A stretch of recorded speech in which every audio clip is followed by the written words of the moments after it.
buenos días y muy buenas tardes y bienvenidos a esta sesión de alto nivel sobre los desafíos de la transformación digital en las industrias culturales y creativas.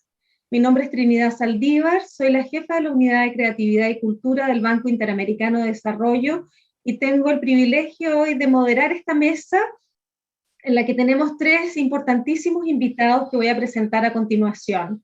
Por una parte, nos acompaña Felipe Buitrago, ministro de Cultura de Colombia y coautor del libro La economía naranja, una oportunidad infinita. También nos acompaña Enrique Vargas, coordinador del Espacio Cultural Iberoamericano de la Secretaría General Iberoamericana. Y finalmente, Ernesto Tone, director general adjunto para Cultura de la UNESCO. Nos iba a acompañar también Tristan Bauer, el ministro de Cultura de Argentina, que pidió disculparse, pues tuvo una cita de último momento que no le permitió participar hoy día de este panel. Así es que en honor al tiempo, vamos a empezar introduciendo este panel que realmente ha marcado muy fuertemente todo el año pasado y este año en las industrias culturales, que es el tema de la digitalización en el sector. La pandemia del COVID-19 realmente lo que ha hecho ha sido acelerar estos procesos de digitalización y de transformación digital, la verdad es que para siempre en el sector, tanto en la manera como accedemos a los contenidos y servicios culturales, como también en cómo los pensamos, los diseñamos, cómo estamos imaginándonos el futuro para el sector. También ha acelerado todo el tema de los procesos de adopción de estas nuevas herramientas digitales que algunos sectores ya utilizaban y otros mucho menos. Entonces ahí vamos a ver cómo esto se aceleró, por supuesto, mucho más en aquellos sectores tradicionales que habían dejado un poco rezagado esta transformación digital. Y lo mismo sucedió con artistas y trabajadores de la cultura que tuvieron que migrar rápidamente al mundo virtual, digitalizando los contenidos, realizando presentaciones en vivo, cursos, bueno, toda la gama que de productos que hemos estado viendo en los últimos meses. Es importante esto porque numerosos actores y organizaciones de diversos sectores entonces encontraron aplicaciones, formas de hacer, de seguir relevantes con sus audiencias, con sus públicos, con sus clientes, etcétera, tratando de realmente poder seguir junto a ellos. Esto implicó adquirir nuevos conocimientos, muchas veces equivocarse y pensar que hay que realmente empezar a actualizarse en muchos de estos conocimientos. Nosotros, en conjunto con muchos de los invitados, con CEGIB, con UNESCO, IOEI y el BID, trabajamos el año pasado para crear un documento sobre la evaluación del impacto del COVID en las industrias culturales y creativas, y esto nos arrojó datos realmente muy interesantes que me gustaría que hoy día también los conversáramos con nuestros invitados. Y me gustaría pasar directamente al primer invitado, a Felipe Buitrago, a quien me gustaría preguntarle sobre todo, bueno, esta pandemia, como hemos visto, ha generado enormes desafíos, también ha abierto posibilidades, y sabemos que algunas de las cosas que son importantes y que de alguna manera tratamos de abordar en este estudio que se hizo y del cual Colombia también formó parte, tiene que ver con la importancia de contar con estimaciones actualizadas de la participación económica de estas industrias o el golpe que sufrió por la pandemia, para ubicarlas siempre en la centralidad también de la narrativa de los gobiernos, sobre todo en momentos de reconstrucción o de reactivación post-pandemia. Pero específicamente me gustaría preguntarte, Felipe, ¿cuál ha sido la experiencia de compromiso de reactivarte durante este tiempo en términos del fortalecimiento del ecosistema cultural? ¿Cómo lo has visto, cómo se ha visto en Colombia? Bueno, muchas gracias, Trinidad. Un saludo, por supuesto, para nuestro gran amigo Ernesto Tone, también para Enrique Vargas y pues para todos los que están conectados en este momento aquí siguiéndonos y pues siempre un placer poder participar en estos espacios. La experiencia de lo que ha sido la pandemia sin duda es una experiencia terrible, muy dolorosa para la gente del sector. Estamos hablando que hace 14 meses mi predecesora Carmen Inés Vázquez tuvo que tomar una difícil decisión y fue la de decirle literalmente a 5.600 espacios culturales del país que había que cerrar, que la salud era importante y que además del cierre de los espacios culturales nos llegó todo lo que es el temor y lo que ha sido la imposibilidad de las aglomeraciones para celebrar nuestras fiestas, para disfrutar de los espacios abiertos, de los conciertos, las limitaciones en las salas. Y esto sin duda ha generado, como bien lo dices tú, Trinidad, la necesidad, por un lado, de adaptarnos mucho más rápidamente de lo que creíamos que nos iba a tocar a las disrupciones de la cuarta revolución industrial y además hacerlo en un contexto de precariedad de ingresos, de mercados limitados. Y eso nos obligó, con el liderazgo del presidente Iván Duque, a pensar muy profundamente las lecciones que podamos extraer y entendiendo una dinámica incierta del comportamiento de la pandemia, cómo podíamos inducir una reactivación que no partiera del presupuesto de todo volver a la normalidad, sino cómo entendemos de verdad que la transformación se viene dando. Nosotros entonces, primero, a las medidas de mitigación que nos ayudaron a llegar a casi 100.000 artistas, creadores y gestores culturales con recursos de emergencia. También logramos llegar a más de 110.000 empleos formales asistidos para su preservación. Logramos, por supuesto, también movilizar recursos muy importantes por el orden de los 200 millones de dólares en diferentes mecanismos para apoyar al sector. Pero ante la mitigación tocaba enfrentarse con dos mecanismos adicionales, una reactivación y una recuperación, que son dos instancias diferentes, pero que suceden en paralelo. Y a esa doble instancia la llamamos el compromiso Reactivarte, parte del compromiso general con Colombia, el compromiso con Colombia impulsado por el presidente Iván Duque precisamente para que la economía se recupere de manera sostenible y segura en el marco de la situación de emergencia sanitaria que vivimos. Este mecanismo tiene tres componentes fundamentales. El primero es entender que lo que más necesitan las empresas, que son los generadores de los empleos y de las oportunidades, es liquidez. Y esa liquidez la provee principalmente el sistema financiero. Aquí trabajamos muy de la mano con el Ministerio de Comercio, con el Fondo Nacional de Garantías y con Bancoldex, que es nuestro banco de segundo piso para el fomento empresarial, y logramos la movilización de alrededor de 7,5 billones de pesos. Estos son más o menos unos 2.000 millones de dólares en créditos para que el sector precisamente pudiera conectarse con oportunidades. Esto ha permitido salvar numerosos empleos, empresas y también impulsar procesos de inversión para la transformación de estas empresas. El segundo componente es el componente de la inversión privada. Aquí hemos impulsado el paquete de medidas más ambicioso de la historia de Colombia para la activación de la inversión privada. Aquí muy importantes cuatro medidas fundamentales. La primera, las rentas exentas hasta por 7 años a empresas del sector creativo. Ya 535 empresas hacen parte de este programa. Se han comprometido con inversiones por 140.000 millones de pesos, unos 42, 43 millones de dólares. Y esto implica la creación de 4.700 empleos formales permanentes. También tenemos la atracción de inversión extranjera audiovisual.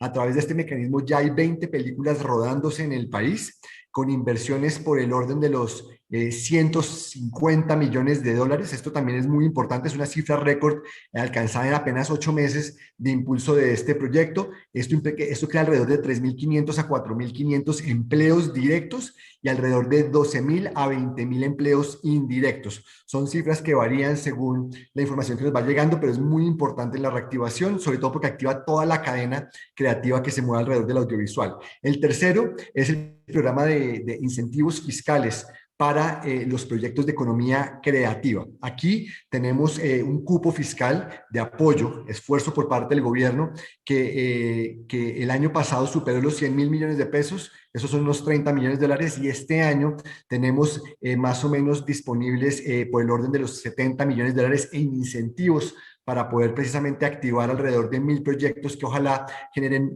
unos 20.000 a 30.000 empleos también en el sector. Y a esto también se le suma un esfuerzo por bajar la retención en la fuente, que no es una reducción en el impuesto, sino en lo que se paga anticipado, genera también liquidez, y aquí hay un esfuerzo por unos 75 millones de dólares anuales, que también implica preservar empleos y también la impulsión de impulsar procesos de inversión. Y el tercer componente de reactivación es la coordinación y articulación interinstitucional. Esto a veces parece obvio, pero es supremamente complejo. Parte de eso así fue impulsar la ley Reactivar de finales del año pasado. Esto implicó coordinación con otros ministerios, implicó coordinación con el Congreso, y llevamos a feliz término la creación del Foncultura, que estamos en proceso de reglamentar. Hicimos modificaciones a importantes leyes que son de fomento, pero que requieren precisamente un ajuste para adaptarse a las circunstancias de la pandemia. También volvimos permanente lo que era temporal en materia de la reducción de la retención en la fuente. Adicional a todo esto, también trabajamos con los municipios, con los departamentos, y eso nos ha permitido bajar 11 agendas creativas con inversiones por 300 millones de dólares para la reactivación desde los territorios. En fin, es un trabajo integral en todos los frentes que todavía está en proceso, pero que ya está mostrando sus resultados. Fabuloso, Felipe. La verdad es que muy impresionante. Después, en la próxima ronda, me encantaría también conversar cuáles han sido esos desafíos también digitales en términos de capacitación en destrezas digitales que son tan necesarias para este momento que viene. Y me gustaría ir a hablar con entonces a Enrique Vargas. Bienvenido, Enrique. El año pasado fue un año muy interesante en el que trabajamos organizaciones multilaterales e internacionales, agencias internacionales que nos ocupamos de estos temas, y desde la presidencia pro tempore de Argentina del Mercosur se articuló entonces este trabajo entre las diferentes agendas que se transformó en este estudio que se va a publicar en los próximos meses, semanas, meses, que era justamente precisamente para medir el impacto del COVID en las industrias culturales y creativas. A mí me encantaría ver desde tu perspectiva cuál ha sido el balance que haces de esta experiencia, y cómo lo ves y cómo lo ves a futuro. Muchas gracias, Trinidad. Muchas gracias de verdad por la invitación de participar en este importante panel de alto nivel. Querido ministro Felipe, es un gusto enorme volver a compartir un espacio contigo, al igual que con Ernesto. Y bueno, la verdad que yo quisiera decir que en estos largos meses claramente hemos tenido todos la oportunidad de reflexionar mucho, de debatir, de organizar y participar en mesas como esta, pero sobre todo hemos tenido la oportunidad de actuar en varios planos. Creo que el multilateralismo tiene ante sí un enorme reto y creo que los organismos están o estamos actuando favorablemente. Creo que el primer paso claramente lo dio la UNESCO y lo dio antes de tiempo de pandemia, cuando convocan en noviembre del 19 a ese primer foro, después de 20 años, el primer foro mundial de ministros de cultura, con el cual se reactiva, por supuesto, estos espacios maravillosos. Ojalá también Ernesto pueda comentarnos de eso, pero ahí fue un primer paso, creo, muy importante. Para esta nueva etapa, nadie nos iba a decir lo que iba a pasar tampoco unos pocos meses después. Ya en abril, obviamente, hubo otra reunión de esas características y efectivamente nosotros en muy pocas semanas, estos organismos, puedo decir la UNESCO, el BID, los países de Mercosur Cultural, la CEGIB y la OEI, tuvimos la posibilidad de sacar adelante con una metodología que también hay que decirlo, nos pusimos muy rápido de acuerdo en qué tipo de metodología para hacer un levantamiento de información y efectivamente ya hay resultados preliminares. Creo que estos resultados sí están sirviendo para toma de decisión, o sea, realmente el estudio sí tuvo utilidad el hacerlo, y el poder tener esta información en las manos para los ministros, para los distintos niveles y órdenes de gobierno es fundamental, para poder implementar muchas, por supuesto, de las decisiones como las que nos acaba de comentar en estos momentos el ministro de Colombia. Para poder tomar decisiones hay que tener datos duros. Pero también este tipo de estudio nos reveló con toda claridad las carencias que tenemos en la región. Carencias de cómo recopilar datos, de cómo generar datos, de cómo sistematizar datos. Por eso nosotros desde la CEGIP lanzamos de inmediato una propuesta y estamos ya empezando a trabajar en ella para crear el Sistema Iberoamericano de Información Cultural, que se tiene que dotar, por supuesto, de todos los sistemas nacionales de información y fortalecer ahí donde no los hay, porque hay que trabajar mucho en ello. Creo también que los resultados preliminares del estudio son devastadores. Creo que cuando estamos hablando de la cantidad de empleos que se han perdido, de la cantidad de, digamos, de empresas micromedianas, incluso grandes, que han tenido que cerrar por efectos de la pandemia y del confinamiento, estamos hablando de cifras verdaderamente dramáticas, que solamente con acciones tan concretas y tan precisas como las que nos acaba de ejemplificar el ministro, es posible revertir el fenómeno. Pero pasará tiempo para lograr, digamos, los niveles o los estándares que se habían tenido con antelación. ¿Qué sigue? La segunda etapa de este estudio claramente tiene que incluir al resto de países. De 22 países de la región iberoamericana, este estudio en este momento incluyó a 11 países nada más, porque fueron los que tenían en ese momento las condiciones para hacerlo, pero hay que reconocer que los demás países están trabajando en esa sistematización de información para poder realmente trabajar en ello. Creo que esta tendrá que ser una herramienta viva, tendrá que ser un documento que se tendrá que ir actualizando y que tendrá que tener cierta dinámica, porque las decisiones o los estudios que terminan en una determinada fecha no hemos terminado de tocar fondo. Muchas de las cadenas de valor claramente han sido afectadas y este tipo de estudios tendrán que tener ciertas actualizaciones, no en todos lados, en determinados puntos que están identificados por los especialistas tendrán que tener actualización. Pero yo quisiera decir que para poder dar este paso, para poder crear un sistema iberoamericano de información cultural, creo que es importante acompañarlo con otras acciones. Y la digitalización es fundamental para ello. Tenemos asimetrías muy grandes en cuanto al acceso. Si bien los países y los grandes desarrolladores de tecnología han hecho inversiones extraordinarias en estos meses o en este largo año ya, han hecho realmente una labor titánica para lograr conectividad.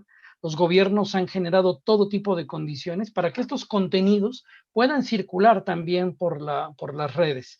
Sin embargo, hay retos en derechos de autor, claramente hay retos que los gobiernos están trabajando en ellos, se están observando comportamientos de alguna manera que creo que hay que atender, por un lado, pero por otro lado también hay países de la región que no tienen una estrategia digital de banda ancha en este momento en nuestra región.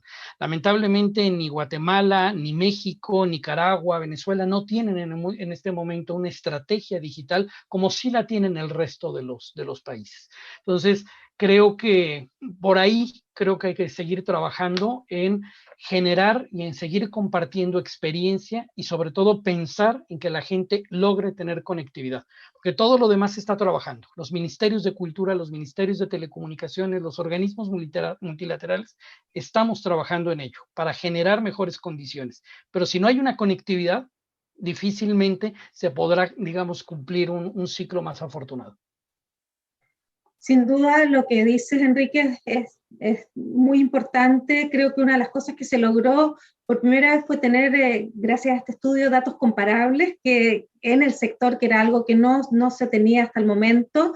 Y obviamente lo que mencionas sobre los desafíos de la digitalización y el acceso son muy importantes y me encantaría que lo retomáramos después en esta segunda vuelta. Y me encantaría ahora conversar y darle la bienvenida a Ernesto Tone.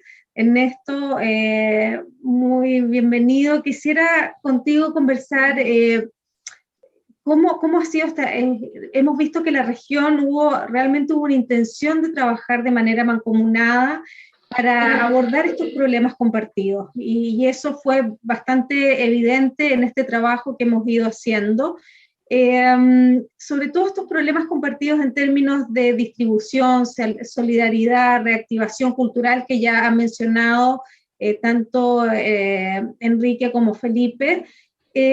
¿Cuáles crees que son las oportunidades para la acción multilateral de cara al Mondiacult 2022? ¿Cómo ves tú esas posibilidades, esas oportunidades?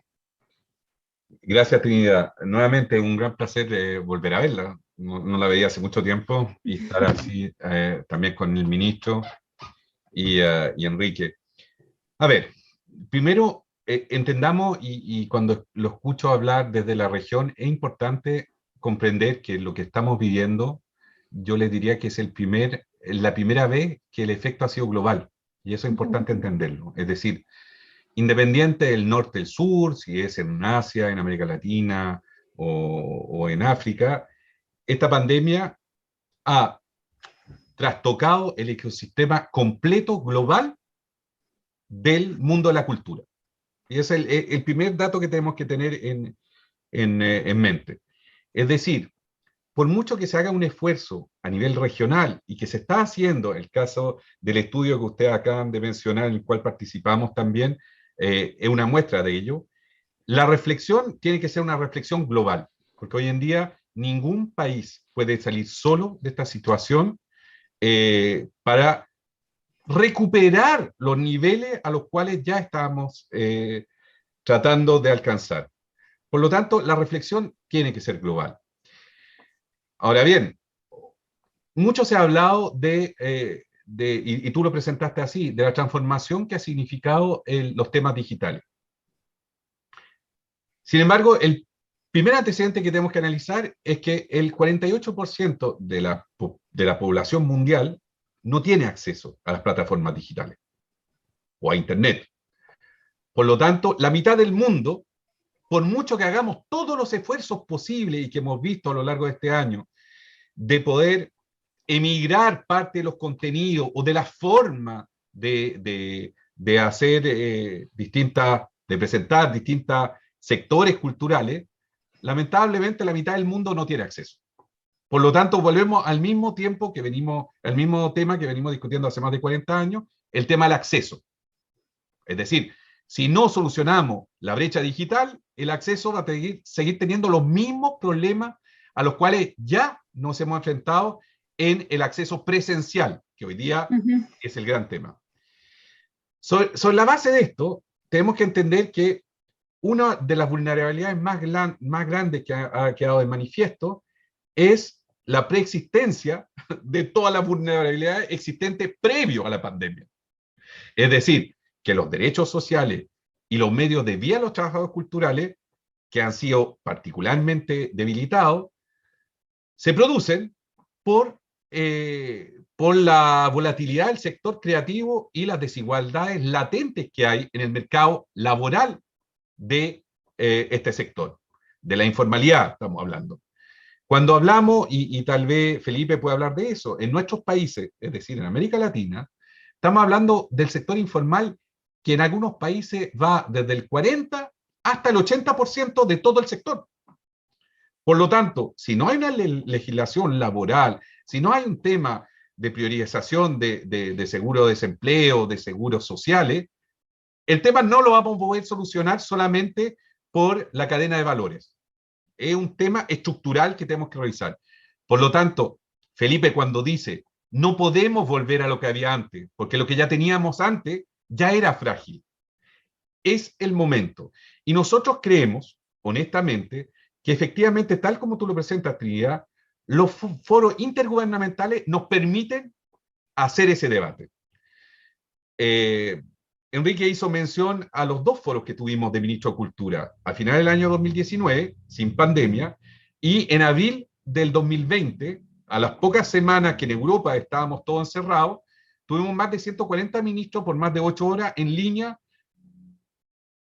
proponiendo, haciéndonos ver cuáles habían sido las medidas de emergencia. Pues bien, un año después nos damos cuenta que tenemos que ir más allá. Y es por eso que dentro de lo que nosotros llamamos la toma de compromisos o el reforzamiento del diálogo. Hoy en día, en el G20, que se hará el 29 y 30 de julio, por primera vez oficialmente tenemos el encuentro de los 20 ministros de Cultura. El año pasado lo hicimos con Arabia Saudita informalmente. El año próximo esperemos que este foro económico introduzca esta variante cultural de debate del desarrollo sostenible. Segundo paso es el foro, el High Level que se llama de Naciones Unidas ahora, el 21 de mayo, en donde cultura y desarrollo tendrá un eje en donde haremos la reflexión de todo lo que hemos venido viviendo. Y la falta de datos. Por eso es tan importante este trabajo que en los sectores culturales llevamos años suplicando para que se ponga un foco en la recolección de información, para no solamente medir cuánto más podemos crecer o cuánto pesamos dentro de la economía, sino para demostrar que la importancia de este sector no es solamente económico, es de cohesión social. Hoy en día estamos hablando también de temas de salud mental, que ha sido uno de los grandes efectos que nadie imaginó que hoy día estuviésemos hablando de ese tema.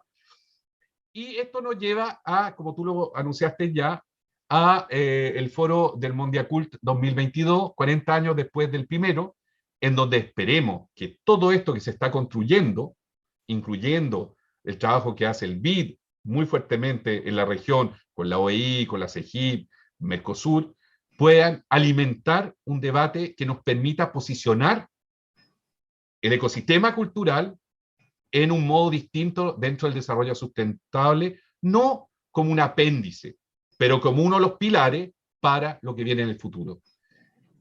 Eso por ahora. Muchas gracias, Ernesto. Y me quedé pensando varias cosas porque es súper interesante y uno, de alguna manera, algunas cosas que dijo también Felipe y Enrique, pero, por ejemplo, el tema de la informalidad. El tema de la informalidad que es brutal en el sector cultural y creativo, no es exclusivo del sector. Por lo tanto, también creo que esto ha mostrado ciertas como falencias en general en nuestras economías, y lo que me parece interesante es que el sector cultural y creativo se ha incorporado en las medidas que se van a tomar y no se siga viendo como un sector aparte. Y en ese sentido también me gustaría preguntarte, Felipe, sobre todo en estos temas, tú nos has hablado mucho de cuáles han sido las medidas que se han tomado, etcétera, para apoyar y para la liquidez, etcétera, que necesita el sector. Y si bien lo que mencionaba en esto, hay una parte importante de la población que está ajena o no tiene acceso a Internet o a la conectividad, bueno, ¿cómo se ve esas inversiones que van a ser necesarias hacer, por una parte, en la infraestructura digital para asegurar el acceso, pero también otra parte que vemos que es muy importante y que también se develó con más fuerza, es el tema de la capacitación en habilidades digitales para los trabajadores, no solo del mundo creativo y cultural, pero ahora estamos hablando justamente de este mundo. ¿Cómo ves tú esa urgencia y cuál es la perspectiva hacia el futuro? Bueno, la urgencia es toda.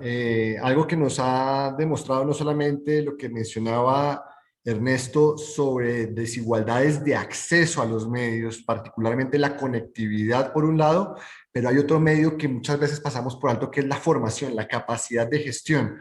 Lo que está sucediendo como parte del ajuste agresivo impulsado por la pandemia, el encerramiento, ha sido que esas falencias de gestión de conocimientos técnicos se han hecho supremamente evidentes. Quienes tienen las herramientas de conectividad y además tienen los conocimientos están en su mejor momento, realmente están fortaleciéndose, están creciendo, están consolidando sus mercados, sus públicos, sus ventajas competitivas.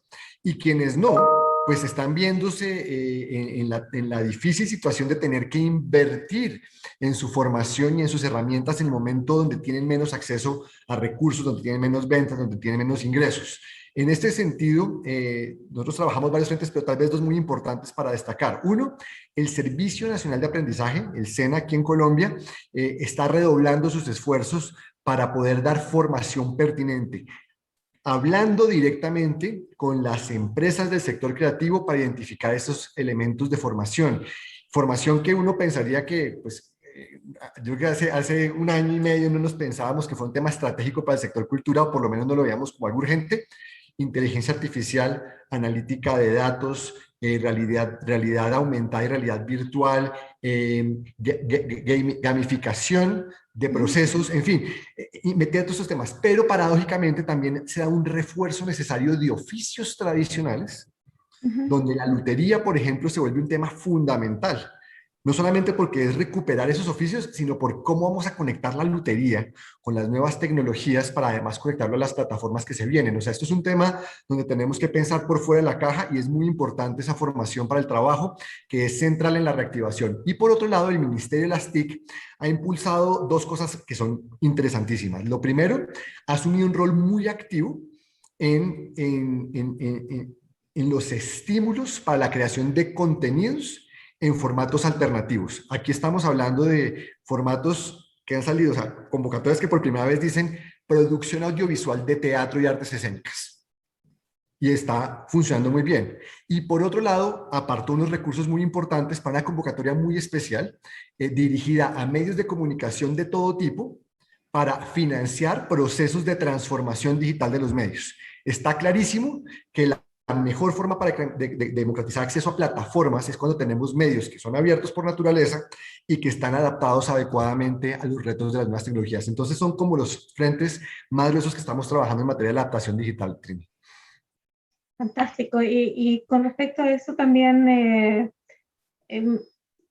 aquí también es súper interesante el rol que toma el sector privado en esta ecuación. Esto no es un tema que se aborda solo desde el gobierno, sino que son muchos los que tienen un papel que jugar en toda esta ecuación. Y con respecto a eso, Enrique, y con el trabajo que se hace también desde la CEGIP, una de las cosas que hemos visto y que vimos en todo el trabajo del año pasado es la importancia de la narrativa, esta narrativa que si bien se apoya en números, que son muy importantes estos datos que necesitamos, bueno, ¿cómo se puede reforzar aún más esta narrativa que no quede solo instalada, por ejemplo, en los ministerios de cultura, sino que cómo se pone al centro de la conversación el tema de la cultura y de la relevancia que tiene este sector para la sociedad y la economía en su conjunto? ¿Cómo lo ven ustedes desde CEGIP en el trabajo que ustedes hacen en ese sentido? Muchas gracias, Trinidad. Yo creo que, a ver, lo primero, acabamos de tener una cumbre. Yo creo que esto tiene una importancia grande porque los 22 países celebraron su cumbre iberoamericana apenas el pasado día 21, con enormes resultados y después de un producto, digamos, producto de una reflexión muy profunda, donde la cultura ocupó un papel fundamental y hay enormes resultados, pero no vista como algo aparte, sino en una lógica sí de transversalidades y de interacción con los demás sectores. Lógicamente, para poder salir de esto, y estoy totalmente de acuerdo con lo que señaló Ernesto, que hay que tener hay que entender el contexto global para poder pensar o resolver lo local, no puede uno no ver lo global. Y creo que en eso los jefes de Estado y de Gobierno fueron muy claros en su reflexión. Esto es multinivel, multiactor, y hay que abordarlo desde varios lados. Cultura viene haciéndolo y viene reflexionando mucho y cada vez está teniendo más cabida en esta reflexión y ha podido elevar su nivel de diálogo con los otros sectores. Creo que también lo que nos decía Ernesto de la mesa del G20 o estas otras mesas que hace unos años hubiera sido impensable que se llevaran a cabo, hoy son una realidad, pero además la narrativa con la que se llega a esas mesas no es con una narrativa ni de fracaso, ni de sector que tiene sus vulnerabilidades, obviamente, y tiene sus debilidades, sino que también llega a sumar, a sumar, digamos, en términos generales. No nada más por lo que genera la cultura en la economía o en el Producto Interno Bruto de los países, que es importante. Hoy claramente está todo eso en revisión y hay que actuar en consecuencia para revisar, pero claramente estaríamos en este momento hablando de que tiene que haber mejores condiciones. Claramente nosotros vamos a tener una reunión de ministros de Cultura ya en el marco de la próxima cumbre de República Dominicana, y enfocado todo este esfuerzo hacia Mundiacult. Creo que la pertinencia de lo que estamos hablando es que este grupo de países, que por supuesto son países que forman parte activa de UNESCO, toda la reflexión, toda la acción, todas las herramientas que tengan a la mano van encaminadas para el esfuerzo global y llegar también como una región que tiene que seguir construyendo respuestas en un mundo complejo y donde ya teníamos unos niveles de competitividad que hay que recuperar. Muchas gracias, Enrique. Y Ernesto, vas a ser el último en intervenir hoy día, y así es que no hay presión para ti, pero sobre todo con lo que hemos estado conversando y esta visión que nos dices tú de tener una respuesta global, si bien hay que aplicarla también a nuestras propias realidades, ¿cuáles consideras tú que para todos nosotros quienes estamos acá deberían ser nuestras prioridades para la articulación para esta agenda regional de cultura y de desarrollo? Pensando ya en cultura, como hemos visto ahora, que ya no solamente está en un sector, en un espacio independiente o aislado, sino que realmente se articule en una estrategia de desarrollo, tanto económico como social, y como bien se ha señalado para este año de la economía creativa, pero que sea sostenible. ¿Cuál ves tú que serían esas prioridades para esta articulación? Mira, yo llevo 3 años desde que llegué a la UNESCO, ¿sí? Y durante este periodo, cada día estoy más convencido que la región de América Latina en general, América Latina con el Caribe, pero América, estoy convencido que es una de las regiones que está mejor preparada para hacer la reflexión. Y ahí yo me sumo a Felipe y Enrique. Yo creo que llevamos muchos años debatiendo en torno a ciertas modalidades o reflexiones que ya se venían trabajando, sea sectorialmente, sea a través de algunos instrumentos como son los IBER, sea por la cooperación que hubo en su momento UNASUR y que hoy día se sigue manteniendo con Mercosur. Por lo tanto, yo de verdad estoy convencido que si hay una región que va a salir bien consolidado de esta crisis, no en el corto plazo, estoy hablando en el largo plazo, va a ser la región. Y tiene ese ejemplo, Colombia es un ejemplo, sea a nivel local, con ciudades como es Medellín, como Bogotá, pero también como país, es decir, como una apuesta de parte del desarrollo. No lo hago porque está Felipe acá, lo he mantenido hace muchos años y él lo sabe. Pero hay otros casos, o sea, estábamos hablando de Panamá que tiene problemas estructurales con las mediciones. Sin embargo, Panamá, con el que Chile particularmente trabajó muchos años para la nueva institucionalidad, puede ser un referente para América Central, sin duda, no me cabe ninguna duda. Por lo tanto, lo que yo veo, honestamente, que esto se produce por un hecho, por muchas cosas, pero por un hecho puntual. Y es que en América Latina se hizo la reflexión, al crear las distintas y diversas instituciones culturales, con retroceso, lo sabemos, hay países que ya no tienen ministerio y que tienen secretaría, hay otros que tenían secretaría y que ahora tienen secretarías de Estado, como el caso de México, permitieron entender que el ecosistema cultural, como un todo, no podía ser segmentado. Y yo tengo la convicción que en este tiempo que hemos estado en la UNESCO trabajando con las organizaciones regionales y también con los Estados miembros, todos han entendido que no podemos fragmentar, y hoy día con la pandemia, buscar soluciones, hay que buscar soluciones ad hoc para cada sector, para cada dimensión, pero con una visión de un ecosistema completo. Y eso es una ganancia extraordinaria, que no la teníamos claro hace 20, 30, 40 años. Y que todo nos indicaba, tal vez por una visión eurocentrista, vamos a decirlo así, para no decir, o anglosajona, en que finalmente uno podía dar respuestas parceladas. Hoy en día no hay. Porque frente a un evento como el que estamos viviendo, ya no podemos separar los museos que están cerrados, los sitios de patrimonio que están cerrados, las prácticas del patrimonio inmaterial que están reducidos a su mínima expresión, y la crisis de las distintas industrias. Si hay una industria que se salvó, yo diría, principalmente, un poquito menos el audiovisual, pero solamente en la producción, porque en lo que es distribución y exhibición está igual afectada. El único del espacio creativo que de verdad se salvó, porque el tema editorial de publicaciones en Europa se ha mantenido, pero en otros países, en otras regiones, había un descalabro. Y las editoriales están cerrando como la panadería, no sé cómo explicarlo, pero es lo mismo. Ha sido el tema de los videojuegos. Es increíble. Y tal vez la arquitectura, que ha tenido menos impacto. Pero todos los otros sectores, y todos los sectores, si uno mira las cifras, porque a partir de los estudios que ustedes hicieron, ahora estamos haciendo el estudio mundial con una agencia, con una ciudad que está financiando, ¿no? El Departamento de Cultura de Abu Dhabi.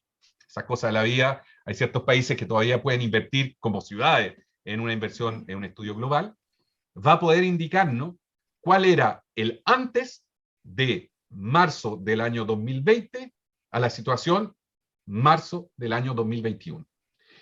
Y con esa, ¿cómo diría yo? Con esa fotografía del momento, yo creo que vamos a poder proponer decisiones. El último elemento, y no sé si estamos bien de tiempo, pero la última cosa, al tiro cortamos, yo creo que también se hizo un esfuerzo, y esto es importante. Nosotros en abril creamos este movimiento que se llama el movimiento Resiliat, que es el debate de los actores culturales, no de las instituciones, ni de los gobiernos, ni de las políticas públicas, pero es una participación activa de la sociedad civil, del mundo de la cultura, en también identificar las problemáticas. El 50% de las problemáticas son las mismas que estamos enfrentados desde el lado gubernamental, pero hay un 50% que son perspectivas del día a día, y que son las 100 recomendaciones que han salido de los Resiliat, que yo creo que pueden ser un instrumento para política pública, que en algunos de nuestros países ya es tomado, porque se hace consulta para toda la toma de decisiones, pero yo diría que el 70% del mundo las consultas con la sociedad civil aún no existen en el ámbito cultural. Por lo tanto, puede ser esto un elemento innovador en donde finalmente nos centremos en escuchar las voces de los que ejercen el trabajo cultural día a día.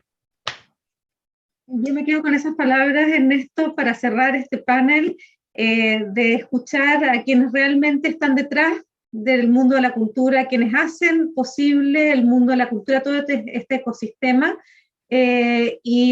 como muchos del mundo de la cultura somos optimistas, quizás este momento tan terrible de la pandemia nos ha dado una oportunidad, que es de poner a la cultura al centro de la conversación de las políticas públicas, tal vez como nunca se había dado en los años anteriores.